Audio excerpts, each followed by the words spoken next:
जय हिंद दोस्तों, स्वागत है मेरे नए वीडियो में। दोस्तों इस वीडियो में हम रेलवे एग्जाम्स के लिए साइंस के प्रश्न को करेंगे। साथ ही दोस्तों इस रेलवे सीरीज में हम लोग साइंस के प्रीवियस ईयर के प्रश्न को करेंगे जो कि एग्जाम्स में आ चुके हैं। तो चलिए दोस्तों वीडियो का स्टार्ट करते हैं। यहाँ पर दिया हुआ है दोस्तों पहला प्रश्न कि पानी के द्वारा ऊपर की तरफ लगाया गया बल उत्प्लावक बल कहलाता है। पानी के द्वारा ऊपर की ओर लगाया गया बल उत्प्लावक बल कहलाता है। नीचे दिया है अगर किसी चालक का प्रतिरोध आधा कर दिया जाए तो इसका ऊष्मीय प्रभाव आधा हो जाता है। तो इसको भी ध्यान रखिए दोस्तों, यदि किसी चालक का प्रतिरोध आधा कर दिया जाए तो इसका ऊष्मीय प्रभाव भी आधा हो जाता है। आगे दिया है पौधों का नर प्रजनन अंग पुंकेसर होता है। पौधों के नर प्रजनन अंग दोस्तों पुंकेसर होता है और मादा प्रजनन अंग स्त्री केसर कहलाता है। आगे दिया है अत्यधिक प्रतिरोध वाले चालक को प्रतिरोधक कहा जाता है। अत्यधिक प्रतिरोध वाले चालक को दोस्तों प्रतिरोधक कहा जाता है। आगे दिया है पार्थेनोकॉर्पी को निषेचन के बिना फलों के विकास के रूप में परिभाषित किया गया है। दोस्तों पार्थेनोकॉर्पी जो होता है उसको निषेचन के बिना फलों के विकास के रूप में परिभाषित किया गया है। आगे दिया है फास्फोरस के एक परमाणु में 5 संयोजी इलेक्ट्रॉन होते हैं। दोस्तों फास्फोरस के एक परमाणु में 5 संयोजी इलेक्ट्रॉन होते हैं। संयोजी इलेक्ट्रॉन दोस्तों किसी भी परमाणु के इलेक्ट्रॉनिक विन्यास में सबसे अंतिम कक्षा में उपस्थित इलेक्ट्रॉन की संख्या होती है। सबसे अंतिम कक्षा में उपस्थित इलेक्ट्रॉन की संख्या होती है। फास्फोरस दोस्तों इलेक्ट्रॉनिक विन्यास 2 8 5 होता है। दोस्तों सबसे अंतिम कक्षा में 5 इलेक्ट्रॉन मौजूद है, इसे ही संयोजी इलेक्ट्रॉन कहा जाता है। आगे दिया है कि एक सांद्र अम्ल को तनु करने के लिए हमें सांद्र अम्ल में पानी मिलाना चाहिए। दोस्तों सांद्र अम्ल में हमें पानी मिलाना चाहिए। आगे दिया है कि उदासीनीकरण वह प्रक्रिया है जिसमें अम्ल और क्षार मिलकर लवण और जल बनाते हैं। दोस्तों अम्ल और क्षार मिलकर लवण और जल मिलाते हैं और यह प्रक्रिया उदासीनीकरण प्रक्रिया कहलाती है। आगे दिया है कि एक अवतल दर्पण के वक्रता केंद्र पर एक वस्तु रखी गई है तो इसका प्रतिबिंब वक्रता केंद्र पर ही बनेगा। तो इसको ध्यान में रखिए दोस्तों, अवतल दर्पण में जब वक्रता केंद्र पर वस्तु को रखा जाता है तो उसका प्रतिबिंब भी वक्रता केंद्र पर ही बनता है। और साथ ही दोस्तों यह प्रतिबिंब वस्तु के बराबर ही होता है और वास्तविक और उल्टा होता है। आगे दिया है कि रक्त में पाया जाने वाला प्लाज्मा शरीर में ऑक्सीजन परिवहन के लिए जिम्मेदार होता है। प्लाज्मा जो होता है दोस्तों वो ऑक्सीजन का परिवहन करता है। आगे दिया है कि बिजली में प्रतीक आर का प्रयोग प्रतिरोध के लिए किया जाता है। आर जो है दोस्तों वो बिजली में प्रतिरोध को प्रदर्शित करता है। आगे दिया है कि सरसों उभयलिंगी फूल होता है। सरसों दोस्तों उभयलिंगी फूल होता है। आगे है शक्ति का सूत्र कार्य बटा में समय होता है। शक्ति दोस्तों शक्ति P बराबर W बटा में T होता है, जहाँ पर P शक्ति है और W कार्य है यानी वर्क और T टाइम है यानी कि समय। आगे दिया है कि अस्क्लेरन कायिक ऊतकों में कोशिकाएं मृत होती है। अस्क्लेरन कायिक जो ऊतक होता है दोस्तों उसमें कोशिकाएं मृत होती हैं और ये दोस्तों कठोरता प्रदान करता है। आगे है कि वृषण अंडकोश की थैली में उदर गुहा के बाहर स्थित होता है। वृषण दोस्तों अंडकोश की थैली में उदर गुहा के बाहर स्थित होता है।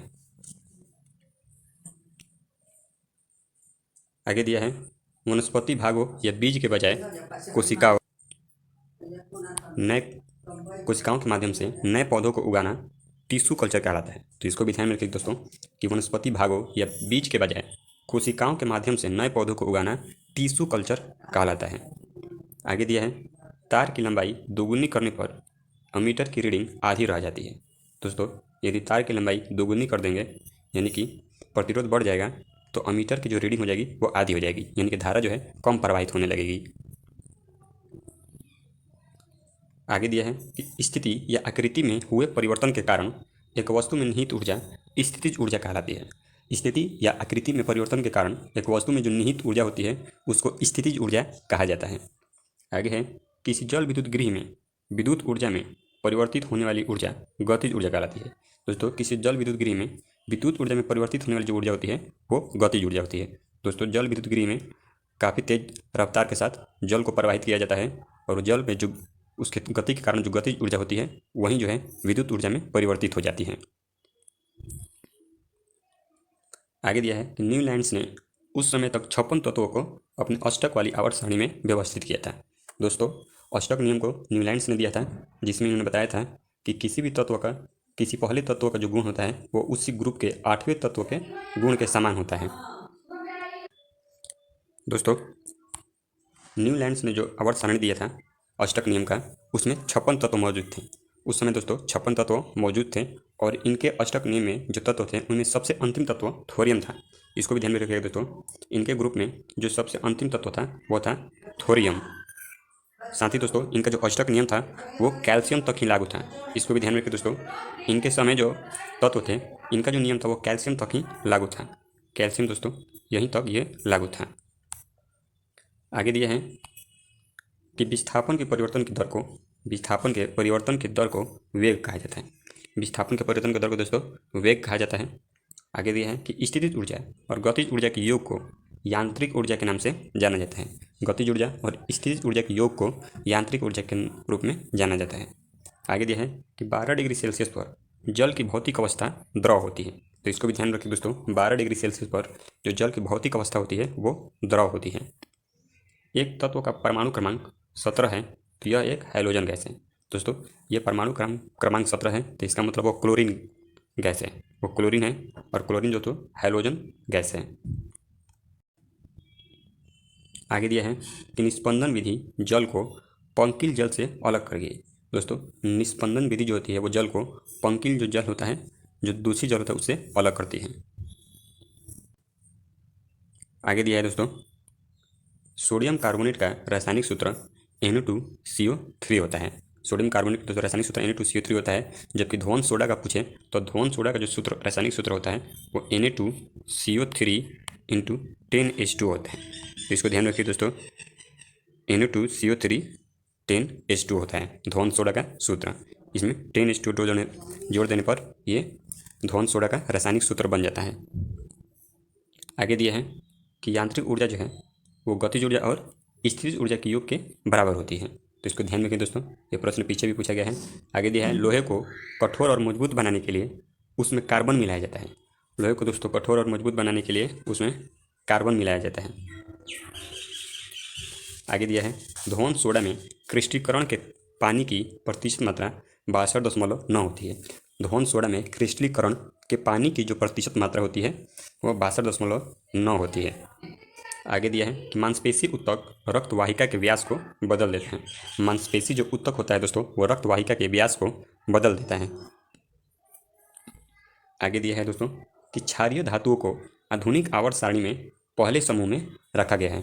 दोस्तों जो आधुनिक आवर्त सारणी है वो हेनरी मोसले के द्वारा दी गई थी और आधुनिक आवर्त सारणी में कुल 18 समूह हैं।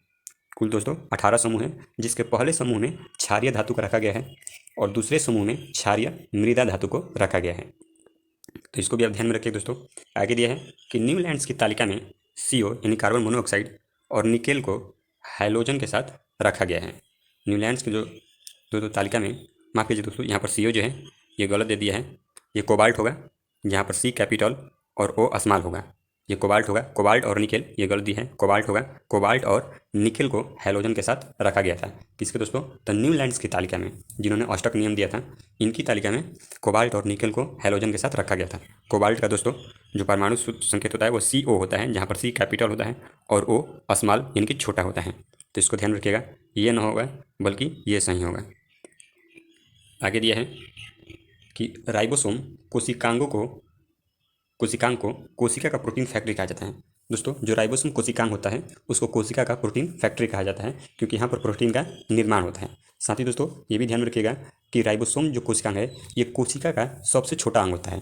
दोस्तों जैसे हम जानते हैं कि कोशिका का जो सबसे बड़ा भाग होता है वो उसका केंद्रक होता है, लेकिन दोस्तों कोशिका का जो सबसे छोटा अंग होता है, जो सबसे छोटा भाग होता है वो राइबोसोम होता है। तो इसको भी ध्यान रखिएगा। साथ ही दोस्तों ये भी प्रश्न पूछता है कि राइबोसोम जो है इसके चारों तरफ कोई झिल्ली नहीं होती है। तो इसको भी ध्यान रखिएगा कि राइबोसोम के चारों तरफ कोई भी झिल्ली नहीं होती है। तो इसको भी दोस्तों आप ध्यान रखिएगा। आगे दिया है कि साइनोबैक्टीरिया पृथ्वी पर पाए जाने वाले ऑक्सीजन छोड़ने वाले प्रथम प्रकाश संश्लेषक जीव थे। दोस्तों साइनोबैक्टीरिया जो है वो पृथ्वी पर पाए जाने वाले ऑक्सीजन छोड़ने वाले प्रथम प्रकाश संश्लेषक जीव थे। आगे दिया है आधुनिक आवर्त सारणी के 18वें समूह में नोबल गैसों को रखा गया है। नोबल गैसें दोस्तों जो अक्रिय गैसें होती हैं, जिनको इनर्ट गैस कहा जाता है, उनको रखा गया है, जो कि किसी अन्य तत्वों के साथ अभिक्रिया नहीं करती है, क्योंकि उनकी अष्टक जो है पूर्ति रहती है, अर्थात अंतिम कक्षा जो है वो कंप्लीट रहता है। आगे दिया है कि अंतर्राष्ट्रीय मात्रक प्रणाली के अनुसार विद्युत धारा की जो इकाई है वो एम्पियर होती है, अर्थात विद्युत धारा की जो एसआई इकाई है वो एम्पियर होती है।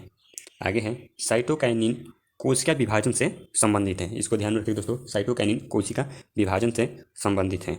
आगे है विरंजक चूर्ण को जल में मिश्रित करने पर क्लोरीन गैस निष्कासित होगी।